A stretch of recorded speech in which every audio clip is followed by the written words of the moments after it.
Mwanamke wangu wa thamani. Drama za mtandaoni na maneno ya chini chini yanawahusisha Aaliyah na Zuchu yameibua tena mjadala mzito kuhusu ushindani wa wanawake kwenye mapenzi.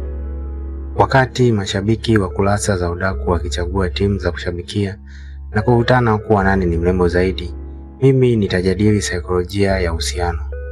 Kuna mtego unaitwa triangulation, mbinu inayotumiwa na wanaume asiye na ukomavu kuingiza wanawake wawili au zaidi kwenye ushindani ili yeye aonekane ndiye mwenye tuzo kubwa na pambo la thamani kubwa. Hapa ndipo darasa lilipo, mwanamke shupavu. Wanawake wengi wanapoteza amani ya mioyo yao kwa sababu wanakubali kuingia kwenye uwanja wa vita kumpigania mwanaume asiye na msimamo. Kanuni ya kukumbuka ni hii: mwanaume anayekupenda kwa dhati anakupa viti vya mbele vya heshima. Hakuingizi kwenye draw ya kushindana na mwanamke mwenzio.